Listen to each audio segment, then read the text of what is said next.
Ana Jané, CEO de Savills en Barcelona, muchas gracias por participar en una nueva edición del Shot de G-Prime y repasar con nosotros la situación del mercado inmobiliario. Yo para empezar te quería preguntar un poquito por las perspectivas que ves para este curso que ahora acaba de empezar en el actual contexto inflacionario, con una nueva política monetaria iniciada por el BCE, un poquito cómo está la actividad empresarial, cómo está el dinamismo, cómo lo veis desde Savills.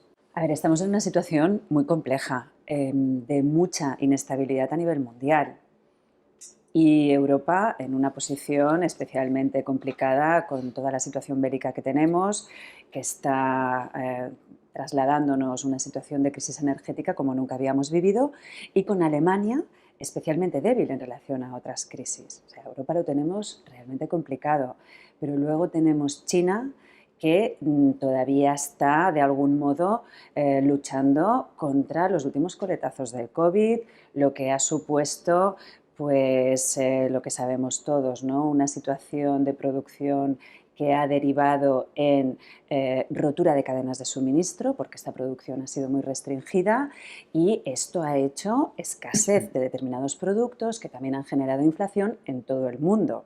Y esto también, de algún modo, ha cuestionado por primera vez las bondades de la globalización. Estados Unidos seguramente tendrá una crisis más ligera que la nuestra, pero en cambio a nivel político están muy convulsos y también cuestionados en cuanto a árbitro de un cierto orden mundial. Y los países en vía de desarrollo pues lo tienen muy complicado, muchos de ellos con riesgo de hambrunas por los cereales que antes provenían de Ucrania y de Rusia. Entonces, bueno, una situación complicada a nivel macro. Si aterrizamos a nuestro tejido empresarial y económico, pues tenemos muchas empresas que fueron beneficiarias de préstamos ICO, que en el momento en el que vean endurecidas las condiciones, pues algunas de ellas van a tener problemas de viabilidad. Y yo creo que tal como en la crisis precedente el inmobiliario estuvo en el epicentro de la crisis, fue quien generó más problemas a todo el sistema financiero, yo creo que esta crisis los protagonistas desgraciadamente van a ser muchas empresas que no van a poder devolver estos préstamos, ¿no? Tenemos que acabar de ver cuán grave va a ser este efecto, pero yo creo que la madre del cordero en esta ocasión va a estar ahí. Sí, no sé si desde Savills tenéis estadísticas o previsiones de cómo puede evolucionar PIB, inflación en los próximos trimestres. No sé si... A ver, si no se están atreviendo las grandes organizaciones... No, te No, preguntaba por si lo habíais medido, lo habíais calculado. Sí, no, por supuesto, nosotros tenemos nuestras mediciones, pero somos muy cautelosos porque, como te comentaba, ¿no? Estamos en una situación de tantísima incertidumbre que lo que tenemos que hacer es observar, nutrirnos y desde luego, pues atender a todos los grandes organismos internacionales toda la información que nos estén dando. Sí, de momento un poquito, ¿qué impacto estás notando de este nuevo contexto en el sector? ¿Ha cambiado un poco los fundamentales del inmobiliario en los últimos meses con estos cambios o aún está aguantando bien? No, estamos afrontando cambios relevantes. A ver, la subida de los costes de construcción, que ha sido a un ritmo frenético en los últimos meses, esto nos ha afectado muchísimo. Parece que ahora hay una cierta estabilización, pero todavía no lo estamos notando stricto sensu, porque se ha comprado mucho material muy caro y que este material se va a tener que drenar y no se va a hacer a precios bajos, sino a los precios a los que se ha comprado con un margen. O sea que todavía tenemos este impacto de costes de construcción elevados. Y en cuanto al mercado de inversión, lo que más nos está afectando pues es la subida de tipos de interés, ¿no? Esto es así. En el momento en el que los inversores se financian más caro, porque todavía siguen sujetos de manera muy mayoritaria a la financiación externa, pues obviamente exigen más rentabilidad a sus inversiones. Nosotros estamos observando a día de hoy pues que lógicamente al exigir más rentabilidad los valores capitales se están reduciendo y estamos viendo unas correcciones que son relativamente suaves, en torno al 10%, y esto a día de hoy no está paralizando de manera mayoritaria las operaciones, sino que el vendedor normalmente entiende el motivo por el cual se está aplicando esta corrección y estamos siguiendo adelante con estas operaciones. Se están culminando de manera bastante mayoritaria y lo que hay que ver es si el Banco Central Europeo sigue subiendo los tipos, que lo va a hacer, cuál va a ser la corrección y si esto puede enfriar la voluntad de venta por parte de los propietarios, porque nos tenemos, tenemos que entender que estamos en un mercado en el que quien tiene activos inmobiliarios relevantes no está sobreendeudado, a diferencia de la crisis anterior, con lo cual no tiene por qué vender. Lo que sabemos seguro es que no vamos a un mercado para oportunistas. O sea, el vendedor venderá si las correcciones son suaves, si no, en términos generales, no tiene por qué vender. Y si bajamos un poquito más a los activos, ¿cuáles veis los más interesantes en este momento? ¿Qué activos se están comportando mejor? Para ver dónde están los segmentos más interesantes, pues bueno, hay que atender a los fundamentales inmobiliarios, ¿no? Tenemos que ver dónde está la demanda de producto inmobiliario insatisfecha. Y en este sentido, pues yo apuntaría a dos asset class, ¿no? La logística, lo cierto es que, sobre todo en Cataluña, tiene una tasa de disponibilidad muy baja. Estamos en toda Cataluña solamente en una disponibilidad del 2,3, que esto es prácticamente técnica. Todo lo que se entrega se absorbe y con muchísimos pre-lettings, ¿no? De antes de la entrega ya hay compromiso de ocupar ese espacio. Entonces ahí claramente hay una demanda insatisfecha. El problema es que es difícil invertir porque hay poco suelo logístico disponible y poca nave logística acabada disponible y en venta. Pero ahí hay claramente una demanda insatisfecha y luego yo diría el residencial en alquiler en ciudades como Barcelona y Madrid, claramente hay demanda insatisfecha, sobre todo a precios asequibles.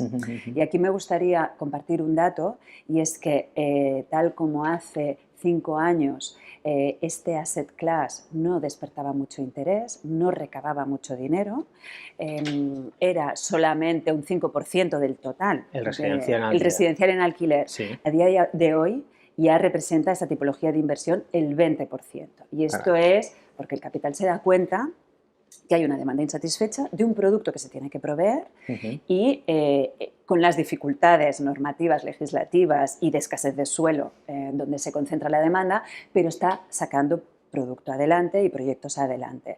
Por dar el dato, este primer semestre hemos cerrado en toda España en 1.800 millones de euros y si lo comparamos con el año anterior, que fueron 2.100, pues ya vemos que este año pues claramente vamos a acabar a un volumen de inversión muy superior.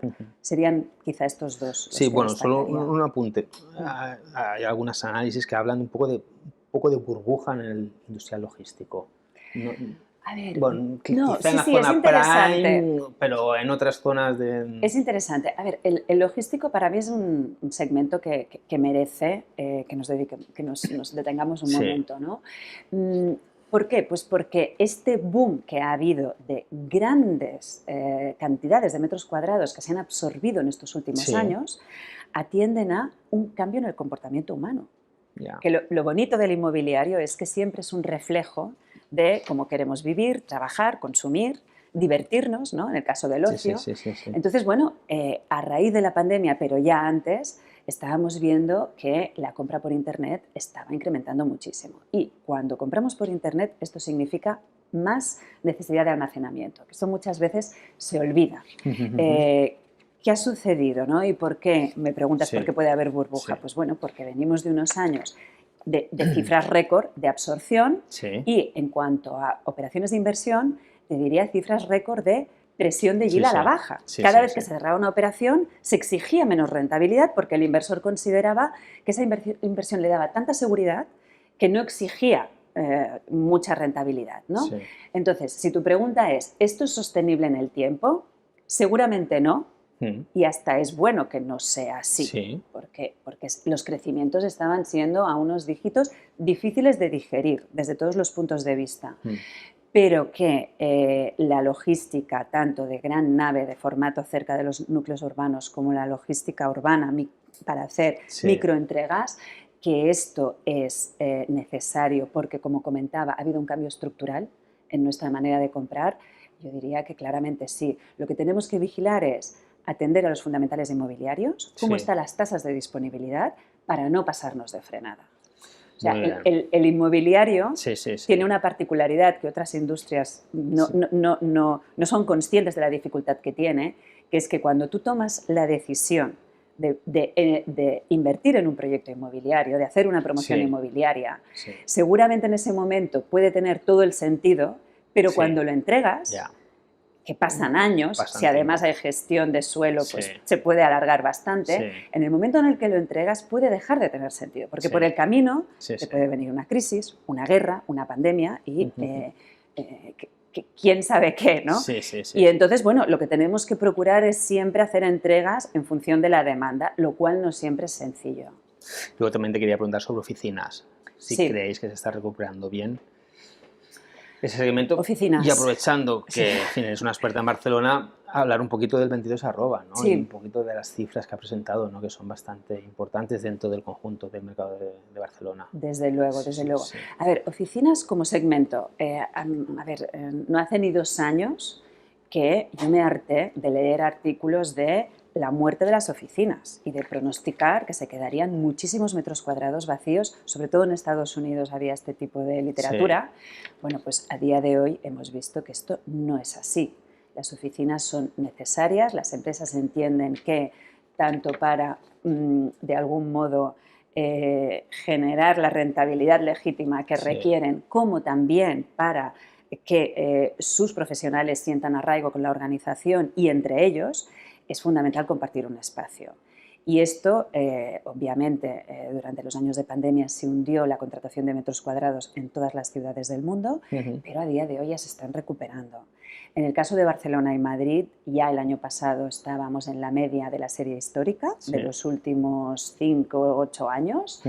Y te diría, ya centrándonos en Barcelona y en 22 arroba en concreto que me preguntabas, este primer semestre hemos cerrado Barcelona 182.000 metros cuadrados, eminentemente en 22 arroba, y esto ya es pre-COVID, que fue cifra récord. Es prácticamente lo mismo que el primer semestre de 2019. Entonces, estamos esperanzados. Y para Barcelona era muy importante porque se estaban haciendo grandes entregas de proyectos en 22 arroba, esto que comentábamos antes, ¿no? Claro, de decisiones tomadas pre-COVID, ¿no? se entregan post-COVID. Pero afortunadamente ya. la demanda está tirando bien. Oye, ¿ves el 22 arroba como el nuevo gran centro de negocios de Barcelona? Por volumen, por calidad de edificios, porque al final la zona Prime es pequeñita. Sí, no sí. sé. A ver, en zona Prime a lo que puedes aspirar, y está sucediendo afortunadamente, es a rehabilitaciones de edificios y de obtención de sellos de sostenibilidad, que esto siempre requiere eficiencia energética, y se está haciendo, pero es verdad que son actuaciones puntuales. Una ciudad cuando se transforma es cuando tiene una zona de nuevo desarrollo, como es el caso de 22 arroba, porque esto te permite incluso diseñar un nuevo modelo de ciudad. Es curioso porque este año, 2022, se cumplen 22 años de la aprobación de 22 arroba, ¿no? Muy bien. Tenemos este cumpleaños de los 22 años y esto es un periodo que en urbanismo es poco tiempo, pero que ha supuesto una transformación increíble para Barcelona en relación a la tipología de empresas que atrae, la cantidad de volumen de inversión que somos capaces de atraer. Doy el dato de 2021, que nosotros en Barcelona cerramos en un volumen de operaciones de inversión en oficinas de 1.800 millones prácticamente, que significó el 75% de todo el volumen de inversión de España, lo cual es muy meritorio teniendo en cuenta que nuestro parque de oficinas es la mitad del de Madrid. Entonces, ¿por qué fuimos capaces de recabar tantísimo interés inversor, que prácticamente todo fue capital internacional, por 22 arroba? Porque tenía unos fundamentales en cuanto a absorción, en cuanto a evolución de las rentas y en cuanto a tasa de disponibilidad muy atractivos. Muy bien, hablando de Barcelona, de nuevos desarrollos de la ciudad en general, además eres una gran embajadora porque hablas aquí en Madrid e incluso fuera de España. No te quería preguntar si crees que ha perdido fuelle como, bueno, en los últimos años, como se comenta, en fin. Bueno, a ver, Tú de esto puedes hablar, puedes darnos tu opinión, porque vamos, en fin. A ver, me detengo en lo de embajadora porque me encanta, pero tengo que decir que lo hago muy a conciencia. O sea, en Barcelona están pasando cosas muy interesantes y yo considero que de algún modo tengo la responsabilidad de ponerlas en valor y de incluso comunicarlas. Dicho esto, ¿Barcelona podría hacer algunas cosas mejor? Seguro. Voy a decir dos retos que creo que claramente tenemos.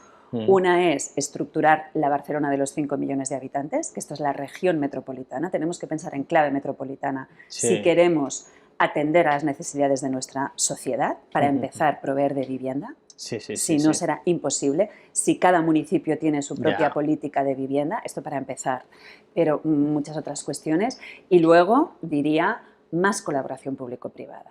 Es decir, todos los retos que tenemos como sociedad en cuanto a sostenibilidad medioambiental, movilidad y muchas otras cuestiones, solo las resolveremos con colaboración público-privada. Y esto es lo que... ahí, oye, un poquito te atreverías a valorar un poquito la política que ha hecho el Ayuntamiento estos años. Bueno, yo creo que en lo que se refiere a los datos que a nosotros nos afectan, los acabo de comentar. Es que en cuanto a atracción de empresas y atracción de volumen de inversión, no pueden ser mejores, honestamente, no pueden ser mejores. Me parece bien, ¿Qué falta, de todos modos? Que también lo he comentado anteriormente. Hotelera también ha habido la ley del 30% residencial que está un poco, dicen, empobreciendo el Eixample. Bueno, en fin, son estos puntos que... A ver, yo lo que diría es que falta más vivienda, sobre todo en alquiler, pero también de compra-venta. Entonces, esto que no es sencillo, porque las dinámicas de los mercados son complicadas. El mercado residencial, como comentaba, son ciclos muy largos, más largos que el ciclo político. Entonces, bueno, es complicado.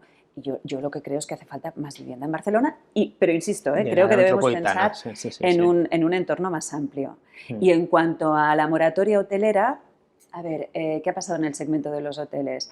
Lo cierto es que, a ver, salvo el Four Seasons, que sí que fue una pérdida tremenda para nuestra ciudad, esa es la verdad, lo cierto es que, bueno, a día de hoy seguimos teniendo una de las plantas hoteleras más modernas de Europa y a pesar de que ha sufrido mucho durante el COVID, todo el segmento, no solamente en nuestra ciudad, pero en nuestra ciudad te diría que especialmente porque el efecto del turista asiático y norteamericano es muy potente en nuestra ciudad y todavía no está normalizado, a pesar de que hemos tenido un verano muy bueno. Yo lo que diría que lo que se está produciendo, pero esto no es por políticas del ayuntamiento, sino por dinámicas del mercado, es que fondos que hasta la fecha no habían podido entrar están entrando y se está produciendo una sustitución de menos hoteles en manos de negocios familiares y cada vez más hoteles en manos de fondos internacionales, lo que nos equipara a otras ciudades del mundo. Ya un poco acabando con este punto, el año que viene hay elecciones municipales. Correcto. Un poquito, ¿qué 3, 4, 5 medidas crees que debería adoptar el nuevo alcalde, el nuevo consistorio? En relación a Barcelona y su área metropolitana, si quieres. No, yo tengo mucho respeto a las decisiones que se tomen políticamente. Yo, en cuanto a lo que nos afecta a la actividad inmobiliaria, yo lo que diría aquí es a una ciudad lo que la hace dinámica, potente, rica, próspera, es la atracción de talento, la atracción de empresas y la atracción de inversiones.